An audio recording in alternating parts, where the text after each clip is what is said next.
ओम नमः शिवाय। जय माता की। आप सभी भक्तों का आज के एपिसोड में मैं पंडित नितिन शास्त्री दिल से अभिनंदन करता हूं। आप हंसते मुस्कुराते रहे और माता रानी की कृपा हमेशा आपके ऊपर बनी रहे। ब्रह्म मुहूर्त में उठकर मंत्र जाप करने से क्या फल मिलता है, आज मैं आपको बताऊंगा कि अगर आप सुबह उठते हैं और उस समय कोई भी मंत्र आप जाप करते हैं तो उसके क्या क्या फल आपको मिलते हैं। ब्रह्म मुहूर्त में उठ करके मंत्र साधना करने से आपके जीवन में क्या होता है। हमारे पास बहुत सारे भक्तों के प्रश्न आते हैं कि शास्त्री जी, ब्रह्म मुहूर्त क्या होता है और ब्रह्म मुहूर्त में उठ करके जाप करने से क्या होता है। आज मैं सारी जानकारी आपके साथ शेयर करूंगा और ये जानकारी बहुत ही ज्यादा इंपॉर्टेंट होने वाली है।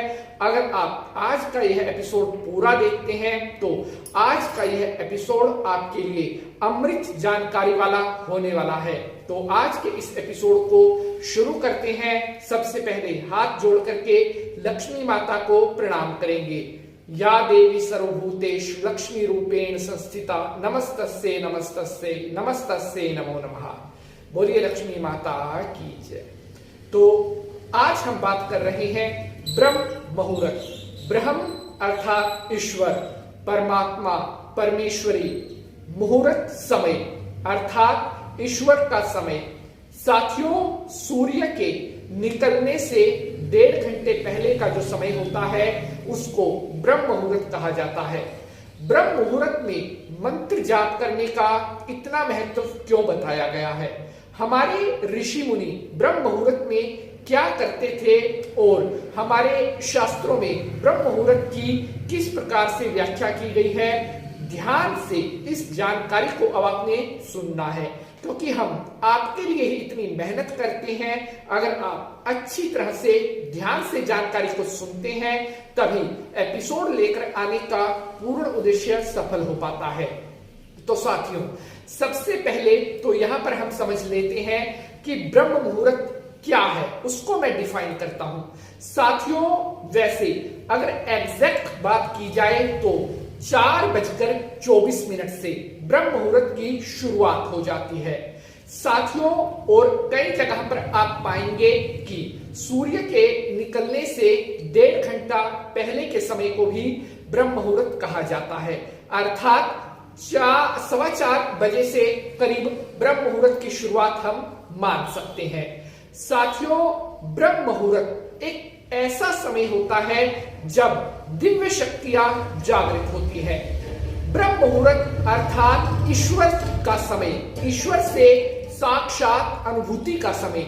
साथियों, ब्रह्म मुहूर्त के समय जो हमारे देवी देवता होते हैं, जो हमारी शक्तियां होती हैं, उस समय जागृत होती हैं। अगर उस टाइम में उठ करके आप कोई भी मंत्र जाप कर रहे हैं तो वह मंत्र आपका बहुत जल्दी सिद्ध हो जाता है। आमतौर पर अगर कोई मंत्र 10 लाख पर जाकर सिद्ध हो रहा है, 11 लाख पर जाकर सिद्ध हो रहा है, तो अगर आप ब्रह्म मुहूर्त में उठ करके उसी मंत्र को सिद्ध करते हैं तो 1 लाख पर, 80,000 पर, 70,000 पर भी आपका वह मंत्र सिद्ध हो जाता है। इतनी शक्ति ब्रह्म मुहूर्त में होती है। साथियों, ब्रह्म मुहूर्त को अमृत के समान कहा गया है। अर्थात एक ऐसा टाइम पीरियड जिस टाइम में अगर आप कुछ भी परमात्मा से मांगते हैं, कुछ भी लगातार उनसे प्रार्थना करते हैं तो आपकी डिजायर बहुत जल्दी पूरी हो जाती है। ब्रह्म मुहूर्त में उठ करके आप जो भी मंत्र का जाप करेंगे, जो भी आप साधना करेंगे, वह आपकी बहुत जल्दी फलित होने वाली होती है। मेरे प्यारे बंधुजनों, ब्रह्म मुहूर्त के समय ऑक्सीजन का लेवल सबसे ज्यादा होता है, वातावरण उस टाइम सबसे ज्यादा प्योर होता है और सबसे बड़ी खासियत की ब्रह्म मुहूर्त का जो समय होता है वो बहुत शांति वाला होता है और मंत्र साधना हो, सिद्धि हो, जाप हो, उसके लिए शांति का होना, एकांत का होना बहुत जरूरी है। सुबह जब आप सोकर उठते हैं उस टाइम माइंड भी बिल्कुल फ्रेश होता है और यही कारण होता है कि आप आसानी से अपना जो भी मंत्र है उसमें आप सही ध्यान लगा सकते हैं। जो भी सिद्धि आप कर रहे हैं एग्जैक्ट आप उसको बिल्कुल एकाग्रचित होकर के कर पाते हैं। साथियों, जब भी हम कोई सिद्धि करते हैं या कोई लक्ष्य लेकर मंत्र जाप करते हैं तो उसमें भटकाव बिल्कुल भी नहीं होना चाहिए। तो यही वह समय होता है ब्रह्म मुहूर्त का जिसमें भटकाव बिल्कुल भी नहीं होता।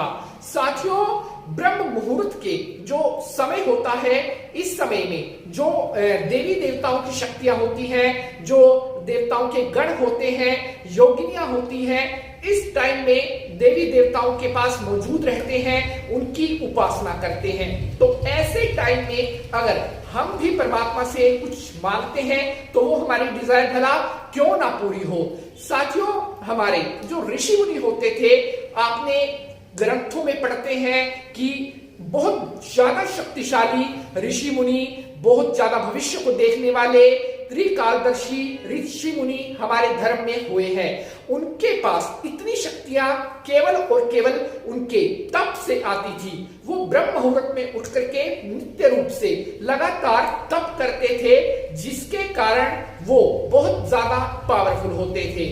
ब्रह्म मुहूर्त में आप सुबह उठें, सुबह उठ करके जो आपके डेली रूटीन के काम हैं जैसे नहाना धोना, ये काम करके दैनिक कार्यों से निवृत्त होने के बाद अपने घर में ही एक आसन बिछा करके अपने सामने एक जोत जला लें। आप देसी घी की शुद्ध जोत जला लें, उसके बाद आप जाप करना शुरू कर सकते हैं। अगर आप शंकर जी का जाप कर रहे हैं तो आप रुद्राक्ष की माला से कर सकते हैं, या अगर आप विष्णु भगवान का कर रहे हैं तो आप तुलसी की माला का प्रयोग कर सकते हैं। अगर भगवती देवी का जाप कर रहे हैं तो आप रुद्राक्ष की माला से कर सकते हैं।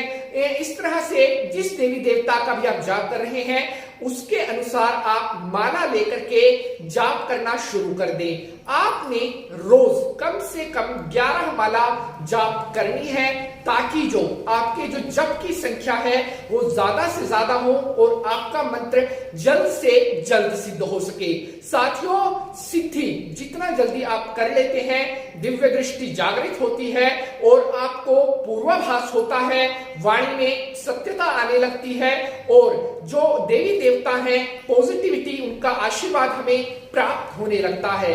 ब्रह्म मुहूर्त के समय किया गया 1 लाख मंत्र का जाप भी आपके 10 लाख के बराबर हो जाता है अगर आप आम समय में करते हैं। साथियों, ब्रह्म मुहूर्त में जिस मंत्र का भी जाप आप कर रहे हैं उसकी संख्या आप जरूर काउंट करें ताकि आपको पता चलता रहे कि कितना आपने जाप किया है और कितनी संख्या पर जाकर के आपका जाप सिद्ध हो रहा है।